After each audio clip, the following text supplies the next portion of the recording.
personal vision. I'm an outstanding human being in every respect. I'm honest, kind, loyal, loving, true to my family, friends, and everyone who knows me. I'm a confident, warm, friendly person who is admired and respected by everyone. I'm an excellent parent, a fine employer, and I do my work in an outstanding fashion every single time. I uplift, encourage, inspire everyone I meet everywhere I go. You know what I mean? But why are you doing it in a funny voice? Yeah, well, I don't know, because it's just funny. Yeah, it's just funny, but it's not in that funny voice. It's I'm an excellent parent. Exactly. I'm doing my affirmations, which we talked about over the years. We've done that. So then I'll go through the personal vision, the business vision, the physical vision, all those little affirmations, and then I'll have my head, I believe, in the right spot, right? Yes. Then I'll go to my journal, right? Go to my journal, which, hey, Brandon, we had him he's walking out of the show. Yeah, I'm walking out of the show because it's kind of funny. Because you got your journal. Because I got my journal, and I only do this. But you got to get over to the microphone, partner. Yes, I got my journal right here, and I only do this on the days that end in Y, right?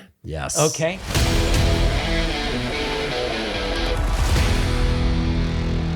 Hey, welcome back to the podcast. Today, I've got a longtime friend, long-time friend, and the number one person in all of real estate per the Stevan Swamppool, top 200, all that kind of stuff. Gino Blefari. How are you, man? Great, Tom. Great to be here. Great to see you too. So I was thinking about an event we did back in San Diego with all the home services companies, all the leaders, and you told the story about me cold calling you when I was 19 years old. Yep.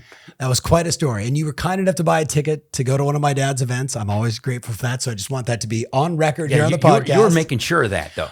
Oh, 1,000. Well, you may have been the one person that bought for me that day. So it was a meaningful sale for me.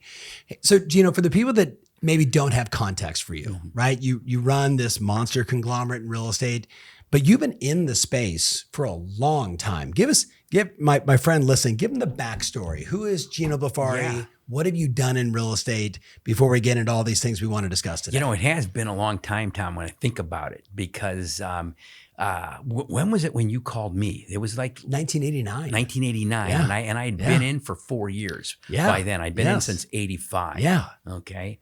And so when you called me, I was an agent, working real hard, and an owner of Contempo Realty at the time. Yeah. Great little company, and we sold that in 97. Yeah. And you remember that, and because we had a relationship going at that point. And then I was part of NRT and the Coldwell Banker, the Realogy Anywhere network for 5 years. 5-year non-compete was up, and then I started Intero. In 2002, the end of 2002, we grew Intero, and you were part of that too, because I think we were talking. I think we gave your dad a bad time because he was coaching me, and then I flipped to you. Yes. And then we went into the East Bay, and I get another like 400 agents in a very short amount of time. Jeff Sposito. God bless him. Jeff Sposito. Okay, hold on. For the record, Dad, if you're watching, we love you. Yes. We love you. Absolutely. We do love you, Mike. Yes. We really love you. Yes. Because we're here because of you. Exactly. Exactly. So you built up Intero, and then how long after was it? How long was Intero going before you sold the company? Intero was going for 12 years. Yeah. Okay. 12 years. I might add 12 consecutive years of market share growth. That's pretty impressive. Which is unheard of, right? Yeah. Considering back in the day, this was traditional recruiting. One agent at a time. Not what we see today, and no knock on all those other companies, but the model of recruiting has certainly changed. Sure. Certainly has. Yeah. One agent at a time that came in and heard the Intero story from me. That's right. And they were either in or out. Right? There's no life in between. It's a core covenant, right, Tom? I love it. And you were part of that, though. I mean, you were part of that journey. You know, we did remember the 6, 6, and 6, but 7 was my favorite number. So it was 7, 14, and 21. You know, we had a reason for everything, didn't we? Yes. So I got to say, for my friend watching, though, understand that he and I have a lot of history, and there's not many people that are more respected in real estate than Gino Blefari. So we're going to get into a lot of stuff, but I just wanted you to get some back context. But us giggling is because we've just known each other forever. Right. So we've been at Costas.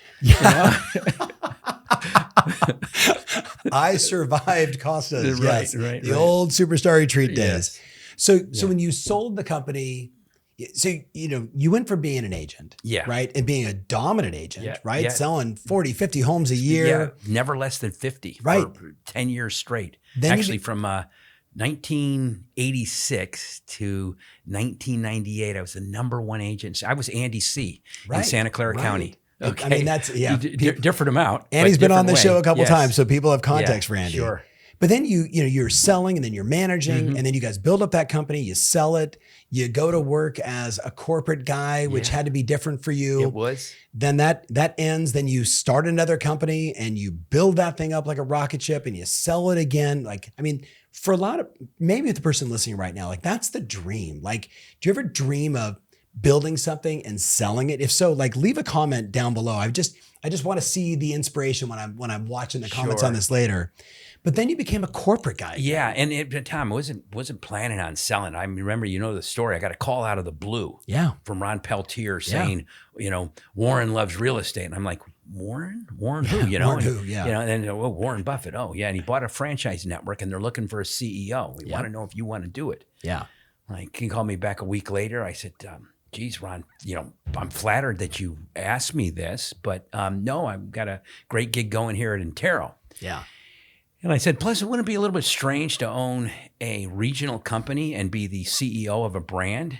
And he said, well, Warren said, if you accept this job here, that we'll make that transition possible for you and buy Intero. Yeah. So then it happened. So that was in September of 2013. By May 17th, 2014, we actually sold Intero. So then it was down here in Orange County. I remember. Right? HSF affiliates and the brand there. And that was a nice little run. Did that run for from 2014 to 2019. Mm-hmm. And then, as you know, in 2019, I got a nice promotion to the CEO of HomeServices America, the parent company, to HSF affiliates, and then another 50 or so brands, 53 brands.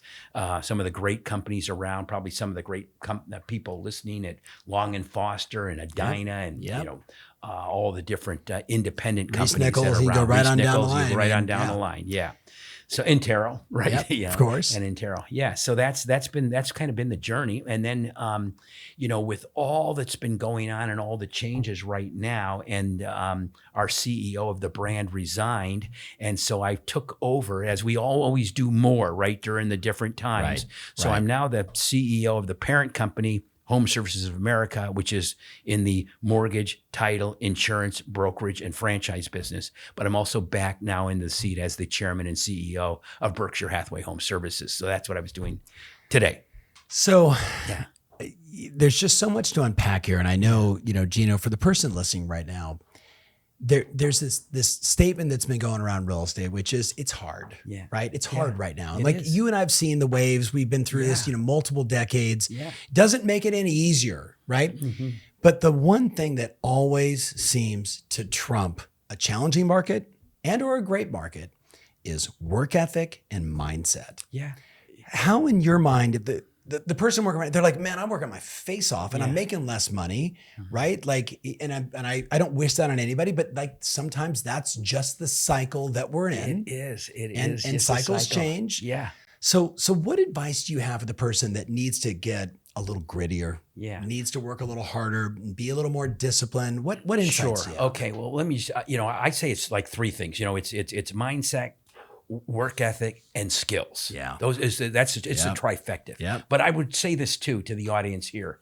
Don't worry about the hard, because it's the hard that makes you great. Yes. It's the willingness to do that hard that makes you great. And it's the willingness to do that hard that separates you from the competition, because everybody else wants to do, Tom, the easy. That's all right. But I would also say hard is good, because that's how you grow. When we go into the gym and work out and we get those tiny tears in our muscles, right? Yep. And then you rest and recover, right? It's the hard. It's like the Navy SEALs.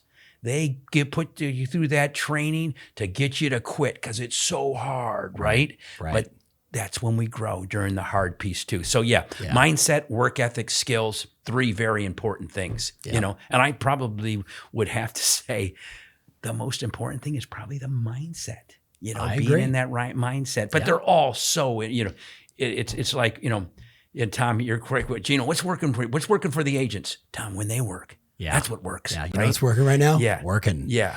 So what's one thing, two things, three things you would say to someone to start a new routine and maybe just get, again, a little grittier, work a little bit harder, work a little bit smarter. It's all cliche, but it's not in this market. This is a roll your sleeves up, make the phone calls, do the stuff you don't want to do, be a little more disciplined, say no to the buyer that's just running you around like crazy, doesn't want to write an offer, maybe even say no to a listing that's just crazy on price and it's going to sit. How do we get some of that? I think it's going to start out, at least for me. And I just tell you, for me, it starts out right in the morning. Yeah. You've got to, master that morning. Once you master that morning, the rest of the day seems to fall into place. Yeah. Right. So I would say, for me, it's always been having that great morning routine where I'm going to get up, and everybody's could be different. I'll share mine at your event. Yes, coming up, which will be great. But share a little of it now. I think it'd be good for the person. Great. More people will not be at the event that are at the event. That's true. Right? Yeah. Okay. So, yes. And Tom, it evolves. It evolves over time. I used to, get up and I'd be reading If by Rudyard Kipling, right? Yes. Well, now I get up, I head to Starbucks, grab my coffee with my dog and do my walk. And on my phone is me reading If by Rudyard Kipling, and it reads that. Then the next thing that it reads on my phone, I'm listening to my own voice. Okay. It's a message from Og Mandino, I will live today as all good actors do when they are on stage, only in the moment, right? I cannot perform at my best by regretting my previous acts, mistakes, or worrying about the scenes. Just a whole few minutes of that, right? Then I've got that old self-confidence formula from Think and Grow Rich, right? Napoleon Hill. Napoleon Hill. And so I'll go through that, and I'm listening to that whole thing. Yes. Okay? Then the next thing that I listen to is I take my life plan, and I've read that into my phone, so I hear myself, mission. I'm helping people achieve their goals faster than they would in my absence, and even the theme, whatever the theme would be for the year. And then personal vision. I'm an outstanding human being in every respect. I'm honest, kind, loyal, loving, true to my family, friends, and everyone who knows me. I'm a confident, warm, friendly person who's admired and respected by everyone. I'm an excellent parent, a fine employer, and I do my work in an outstanding fashion every single time. I uplift, encourage, inspire everyone I meet everywhere I go. You know what I mean? But why are you doing it in a funny voice? Yeah, well, I don't know, because it's just funny. Yeah, it's just funny, but it's not in that funny voice. It's I'm an excellent parent. Exactly. I'm doing my affirmations, which we talked about over the years. We've done that. So then I'll go through the personal vision, the business vision, the physical vision, all those little affirmations, and then I'll have my head, I believe, in the right spot, right? Yes. Then I'll go to my journal, right? Go to my journal, which, hey, guys, let me Brandon, we had him he's walking out of the show. Yeah, I'm walking out of the show because it's kind of funny. Because you got your journal. Because I got my journal, and I only do this. But you got to get over to the microphone partner. Yes, I got my journal right here, and I only do this on the days that end in Y, right? Yes. Okay. And get this. Just so happens, I'm here we gratitude. are, June 25th. Look at this. Yes. And then Alex and Lauren, I trumped your daughters. You trumped my daughters today, right? On the gratitude list. But I was thinking about that. I know I'd be seeing you today and stuff like that. So then mine is I'll do my gratitudes. Then I'll write down 3 things that made me happy in the last 24 hours, where you just actually got to think about how was that? What were those things? Yeah. And then in the old days, I would write down, I'm earning X number of dollars or more in the next 12 months. Now what I write down is I have perfect health, wealth, and fitness. Yes. Okay. Yes. That's my little affirmation there of programming the non-conscious portion of my brain, right? Which is servile, which means it sets no goals of its own. It doesn't judge the merit or the value. It only tries to carry out the given order. Bingo. Right? Bingo. So that's kind of like that routine piece. Okay. So Gino, right now the person listening is like, okay, first of all, this is a thanks, lunatic. No, but here's what's great. Yeah. There's going to be one of 3 camps in my mind listening right now. There's going to be the camp that's like this, man, he's right. I got to get back to it. There's going to be the group that's like, I do some of that stuff, but I kind of fall off a little bit. Like I'm hearing I need to be more consistent. And then there's a group like this. Why in the world would the CEO of this huge company who's been doing this for 4 decades, who clearly doesn't have to affirm making money anymore, he's only thinking about health and, well-being, et cetera. Why in the world is he doing that stuff still? Talk about that. Like the person that's like, this guy's crazy. Why is he even doing this? He doesn't need to do this anymore. Tom, and you know why? Because I think I've always been about constantly improving. Yeah. And the stationary position has always been the beginning of the end. If you're not advancing, you fall back. And I know for me, that keeps me on my game better. Yes. That's why. That's why I do it.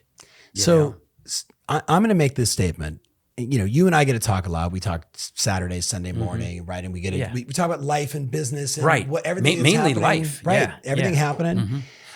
The one thing, there's a lot of things, but one of the things I respect about you immensely is you're not in an easy job, right? What you do every day, dealing with the challenges, like an agent watching right now, like listening, you're like, and you know it too, right?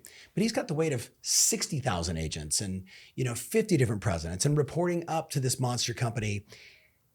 Does this stuff help? Does this keep you in check? Oh yeah. Or does it just keep you in a state of neutral? No, it helps. It helps.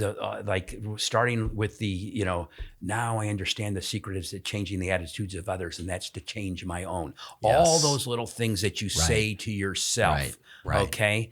I form win-win relationships based on truth. If it's win-lose, eventually both parties lose. Yes. Those are all little affirmations that I programmed into my head, and it just, it comes out. Yeah. It does make it easier. It does. You and I both met Wayne Dyer a million years ago. And I love when he would say like, hey, every day in life, we all get squeezed. And when you get squeezed, like what comes out? Yeah. And he's like, for some people, like, he's like, you squeeze an orange, you don't get banana juice. Right. You get orange juice, right? You get what's inside of you. And I think the message for the person listening right now is like, you've been filling your body and your DNA with all this sort of positive, moving forward. I'm going to do it. I can do it. So when you get squeezed, that's what comes out. Yeah.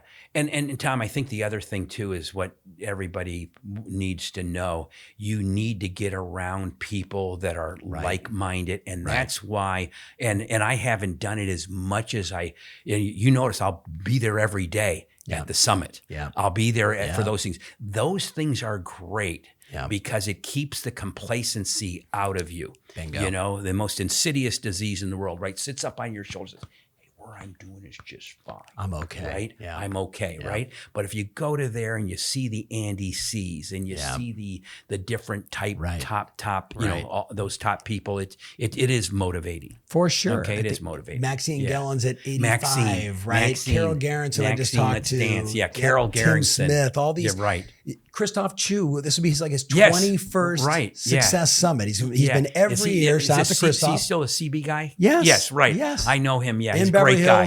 I mean, Yep. And on and on and on. And it's interesting, like for me, I mean, obviously, it's not like a shameless plug at the summit, but it's, how meaningful it is for me to look out in the crowd, see my guy Saul, who was at every summit like you, like Maxine, all these incredible people. And everybody's there like this, like, okay, whether it's a recharge or it's like one more idea or the reminder or the new insight or AI or marketing, whatever it is, like there's just something about that growth mindset. And I know the person listening, you got it too. That's why you're listening.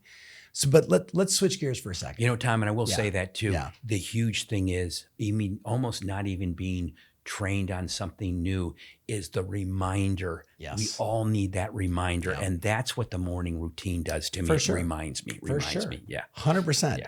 What are you doing August 27, 28, and 29 other than joining me and thousands of others at this year's Success Summit, the 21st year of doing it?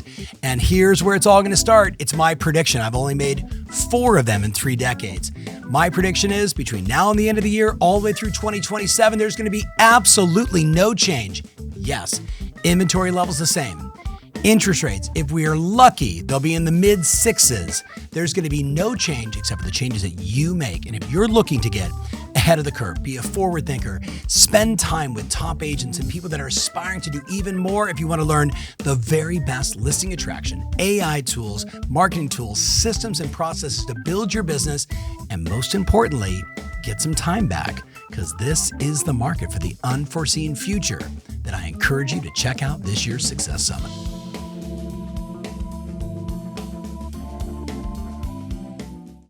So you said mindset, work ethic, and skills. Yeah, right. Those are the cornerstone. To me when the market's tough like it is. Yep. Your work ethic, your mindset, and your skills. You got to be skilled, right? You got to know what to do, know what to say.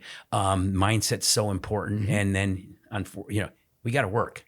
Yeah. Now, but you got to rest and recover too. That was a key insight. Okay. You brought it up earlier. Yeah. But I think for a lot of people right now, there's Nick Bailey, right? You and I both know Nick forever. He said agents in 2022 to 2023 went from like burned out to broke. And it's a funny line. Not really. It gets laughs from the stage, but I feel it because I know people that were struggling during those times. But some of those people, they were struggling, they weren't doing the work. Right? Like complaining is not a strategy. You got to be willing to pick up the phone. You got to be willing to knock on the door. You got to be willing to do the open house. You got to do some activity, right, that leads you there. So if you were starting over tomorrow, no longer CEO, and you're right back in San Jose, starting over again, how would you build your business today? If I was starting over brand spanking new, I'd get on a team. Yeah. Okay. I get on a team. That's interesting coming out of your mouth. Yeah. Coming out of my mouth. Yeah. Right? Yeah. But I would get on a team. And the reason being is our business has a failure rate of like 87%. Right. Okay. Right. And I came so close to giving up and quitting. And I didn't. But I know if I was on a team and I had that camaraderie and potentially let's do this together and let's do that together. So starting out brand spanking new, that's what I would do. Yeah. Okay. Yeah. I'd probably still do a lot of the same things that you did. I'd get my face on every billboard in town. I'd get my face on every grocery store shopping cart because they're seeing me every single day. You say, Gino, we see you everywhere. And that's the goal. And that's the goal, right? And that's the goal. So that's I would not be a secret agent. So switch. I appreciate that answer. Tom, and of course, I'd have a system. Right. Okay, you're already going there. I would have a system, and we got to make sure we're doing this and this and this and this. Right? Okay, so you have done a lot for the industry, a lot for your company, and a lot for others because you share so freely. I know you've shared it with like the energy division, right? Yeah. Talk about your system because I think it's like whether I don't know when this is going to come out, Brandon. Like with June, July, whatever. It's June 26th or 25th, so maybe next week. So someone's gonna be listening to this, and you know what they're gonna be thinking? Hey, I'm halfway through the year, and I got data that I'm going to share before we go there. And you think about the system. So for my friend listening, I asked my friends over at F&F, right, Fidelity National Financial, like the 47% of all the title orders in the country. Can you guys do an analysis of the MLS? And I'm looking for data points specifically on the number of agents, who's listing the most houses, who's winning, who's not, however you want to measure it. So listen to these numbers: 0 listings taken. 1,111,000 agents. Now, you and I both know 125,000 people are on a team. And they're not going to get credit wife, potentially for the credit. Yes. Mm-hmm. So I look at that number and I say, okay, so maybe it's 950. It's still a giant number. Mm-hmm. It's a giant number, but like, let's, husband and wife team, right? Only one MLS ID. We all get that. Again, just the first 4 months, 327,900 agents listed 1 to 4 properties for a total of 542,000 homes, right? So you can kind of figure out the math, less than 1.5 per person, right? 45,000 agents listed 5 to 10, right? 276,000 properties. 15,000 agents in the first 4 months listed 11 to 20, 143,871 listings. 2,500 listed 21 to 30. I was on the phone with Tim Smith, one of my personal clients. He's like, that's me. I'm like, well, your average sales price is 10 million. So that helps. Yeah. But he's like, but that's me. I'm like, I'm in that group in the first 4 months. 900 people listed 31 to 44 properties. 900 out of 1.5 million agents in the US and 750. These are all separate groups. 750 listed 45 houses in the first 4 months. Yeah. So that's more than 10 a month. More than 10 a month. Yeah. So if you look at it, it's like basically 64,000 agents listed about 52% of all the houses, and 327,000 listed the balance. Now, again, we know the numbers are slightly skewed because of teams and husbands and wives and everything else. But with that said, my thesis is once you get beyond, like getting the first listing is hard. Getting the next 2 or 3 is hard. But once you start to figure it out, getting to 5, getting to 7, getting to 10, it's all going to be hard, especially in this market and any market. Yeah.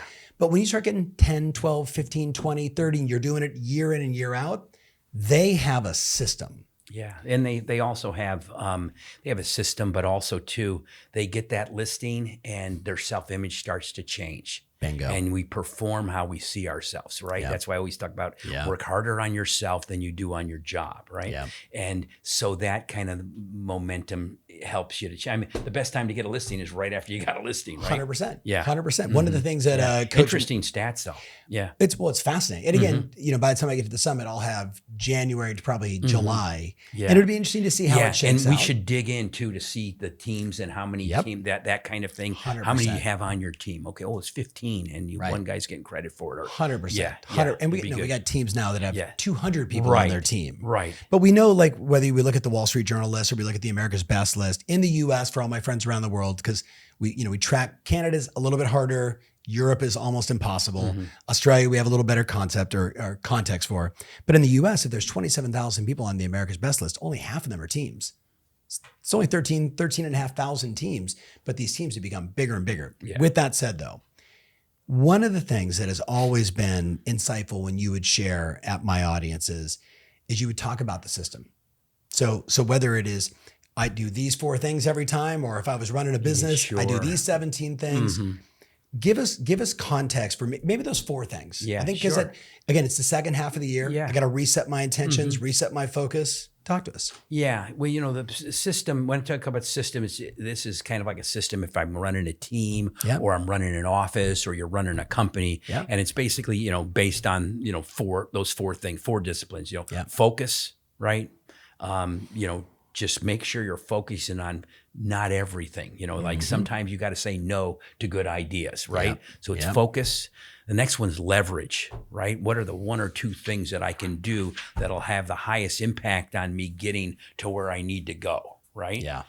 So if I'm a door knocker and my goal is to get listings, how many doors I need to knock, right? That to be the leveraged activity. It's predictable. If I do it, I can predict I'm going to get that, and I can be influenced by any member on the team. Right, the more you do it. Yeah, so that's a second one. The third one is engagement. How do you drive engagement? Right, and for me, I drive engagement is by keeping score, keeping track. So always having like a compelling scoreboard.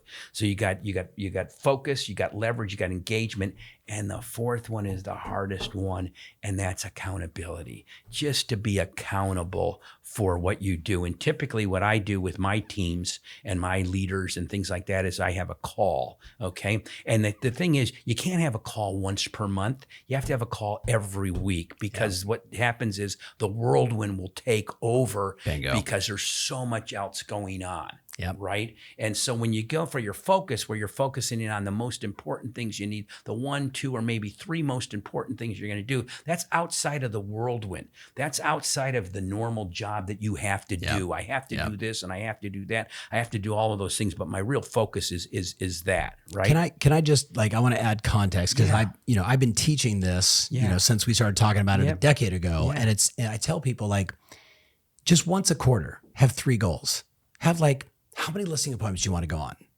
How many listings do you want to take, right? Maybe how much volume you want closed and pending for the quarter, right? And I try and get them to focus on these end results. Is that what you're talking about? Are we aligned on that? Yeah, that's the goal, right? Versus here's the things I want to do. The things I want to do, the endless amount of projects and to-do lists in this business, in every business, is enormous, but that's not the focus. Focus is the end result. Yeah. Okay, so that's one. The 1, 2, or 3 most important things that you want to get accomplished. Yep. Right? So talk to us more about leverage. Leverage? Okay, leverage is it's really basically what are the high impact things I can do to get to that goal. Right. Right? What are the high impact things that I can do? And again, predictable, if I do them, and influenceable. Yes. The more I do it, it can be influenced by me. Is there, if we're talking, a lot of my coaching clients listening right now, they'll be like, oh yeah, daily action checklist, right? Is there a right number of activities on a daily basis in your mind? Is there too many sometimes? Do people overwhelm themselves? Is it too few? What do you think is the sweet spot? Well, I know it's not the number 6. Yeah, it's not the number 6, right? Well, it's a checklist, your daily list, your to-do list. I don't have any issue with a whole bunch of things being on that to-do list because you're lining it off and you're getting it done. But the focus needs to be on those, those most important things, and you want to be doing those things first. Yeah. Okay. Hey, I'm going to do my follow-up. I'm going to schedule an appointment. Like the things that are like, I call them like the leading indicators of success. Yeah. It's not like, hey, I need to make sure that I go see that property and get the final inspection done. You got to do that. Right. But that's not what we're talking about in terms of leading indicators. Yeah. I would have my wildly important goals. Okay. 1, 2, or 3. Right. But I may have on my list my top 7 things that I'm going to do. Right. Okay. The 7 most important things I'm going to do that day. And with each one of them, I would put a timeline by it because work expands or contracts to fit the time allotted. So you'd make sure that your day can handle all those 7 things, but you get the 7 most important things, but you could still have everything else on your list that you're going to do. It helps. For me, it helps me because I feel really good about that. It's the dopamine rush of checking stuff off. So listen to this stat. I just was with Sally Jafari, our head of content. Big shout out to Sally. Love you. So we have right now about 1,150 agents going through this new version that we're testing of our 100K in a 100-day program. So like, how do you make $100,000 in 100 days? So this group's going through it, and I don't want to screw up the numbers because I don't have them exactly in front of me, but I remember this: 22 conversations to an open escrow. 22 conversations to an open. So they're 55 days in. They've sent like 320,000 emails, some enormous number of phone calls, mostly follow-up, database, Sphere, maybe some circle dialing. Like it's not that hard right now. Call your Sphere, take care of them, ask good questions. You're going to be okay. But 22 conversations to an open escrow. So like, to me, that's leverage. That's predictable. If I just talk to more people and I have good conversations. You're right. And that's your leverage, the conversation, having the conversation to get So what do you say to the individual who's an individual? How do you use scoreboarding? Like, your daughters played sports, my sons played sports, we both played sports. We're used to seeing, you got 2 minutes left. The game's tied 80-80, right? We love the pressure of that, right? We get movement by that. How does the individual create that engagement? Well, I think they just do it the same way. They just have their own scorecard for themselves, right? I want to make 100, would you say $100,000 in X number of days? 100 grand in 100 days. 100 grand in 100 days. Okay. So that's $1,000 a day. Yeah. Right. So how am I doing? Yeah. And keep track of that. Yep. I see a lot of people putting it up visually, and I'm just a big fan. If you haven't done this, like all you have to, if they just put up, I'm going to go on in the next 90 days, I'm going to try and book this many listing appointments and this many buyer consultations, especially knowing how important that is now. Getting it up in visual, tracking and measuring. What's the line when you measure performance? When performance is measured, performance improves. When performance is measured and reported back is the key. That's where the rate of improvement accelerates. So and I should have, good reminder, Tom, because I should have said, you have a compelling scoreboard, but you got to see it. It's got to be up where you can see it, right? Exactly. It can't be on the back of your computer or even on the back of your wall. It needs to be where you could see it. I used to do a scoreboard when back at Intero. I do the scoreboard. I have the photo. Do you? I do. Yeah, I do a scoreboard for the managers, and then I'd send the scoreboard to the admin, and I'd ask her to post that up in the office, right? Because then everyone would see that because you need to be able to see it, right? And it's the old rule on the scoreboard. It's the old 5-second rule. Yep. If you can't figure out if you're winning or losing in 5 seconds, it's too complicated. It's just numbers, right? Yeah. So it's got to be just show you that. 100%. Yeah, I love it. All right, so let's switch gears. Yeah, one of the things that is being talked about a lot right now. So big shout out to our friends David Childers, KCM. The question that keeps being brought up right now is, hey, there's an election cycle coming. And historically, the world falls apart during an election cycle, right? Yeah. So typically, we have fewer sales in October and November than you do other times, right? Correct. And then in an election year, it's a little bit more than that. Let's say if you had 10% fewer sales typically in October, November. Well, in the election year, that goes to at least 15%, right? Because people are, what's going to happen? Who's going to win? And they wait. But which is still okay, because it's not like if you're a restaurant and people decide not to go out to dinner, you don't recover that. Exactly. Right? But here we still will recover that. And that's why, what is it? I think, Tom, you were showing me earlier, after the first quarter, there's some appreciation or something like that. So let's go through it. Yeah. So big shout out to KCM. So you can download this on keepingcurrentmatters.com. Home sales went up 9 of the last 11 presidential election cycles, right? So the times it didn't, so after the president was elected, it went up. Home sales went up. Okay. Right? And I'll give you a comment on that. Yeah. Right. So you ready? So just for the person listening, 1981 and 1999 were the 2 presidential election cycles when it went down. But if you look at that, the rest, the last 9, or not 9, I apologize. 1, 2, 3, 4, 5, 6, 7, 8. Yeah. Home sales went up. Yeah. What are your thoughts? 1981, 20% interest rates, right? Right. So they were peaking right then. Yeah. 1999. The dot-com bust, right? Yep. So just those 2 bubbles. But here's my thought on why they went up after. Okay. And remember, people were on the fence, didn't want to do anything to the election, right? And then they start to buy. And the old price is an interaction of supply and demand. Economics 1A, right? More buyers going to drive the price up. Yep, 100%. Yeah. So that's the next one. Home prices went up after 7 of the last 8 presidential elections. And I promise you, I literally just had this conversation with one of my personal clients, and he was like, a lot of people are just sitting on the fence right now, and he's in the high end, and he's like, it's just hard right now because everyone thinks home prices are going to go down and everyone thinks mortgage rates are going to skyrocket. And I'm like, well, home prices went up after 7 of the last 8 presidential elections. And the only time home prices went down of the last 8, 2009.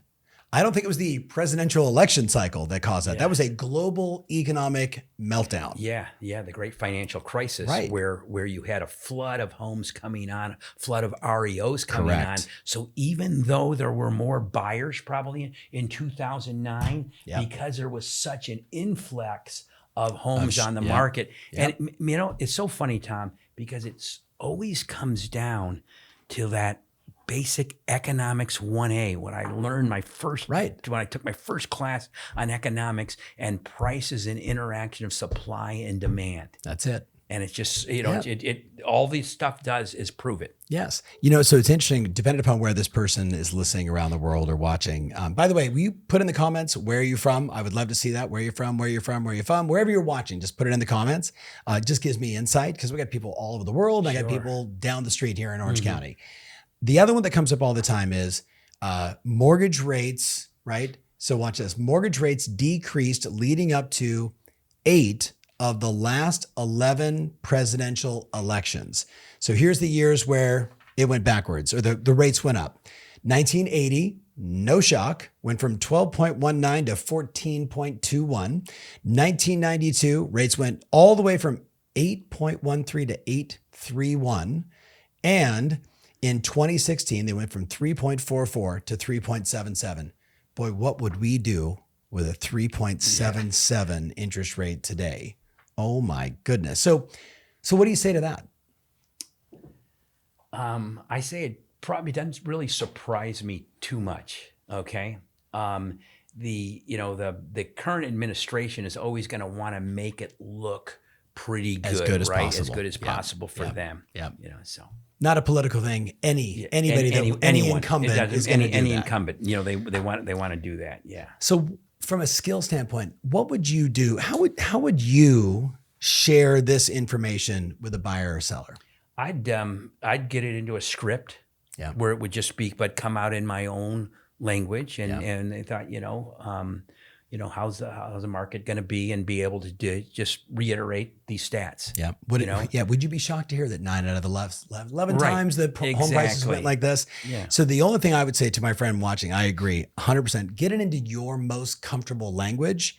And just under, like a couple nights ago, I'm in Dallas, and I'm at this friend's engagement party, and it is some very successful human beings in this room. Oh, Ferry, okay, you're in real estate. Okay, so what's going on, man? Like, commissions are going to zero, home prices are going to crater. And I was like, well, actually, and on my phone, I start showing them all this, and they're like, could you send that to me? These are like Wall Street guys, right? These are they're in New York and Dallas, California and Dallas, and okay, well, yeah, well, maybe this is going to be the next time.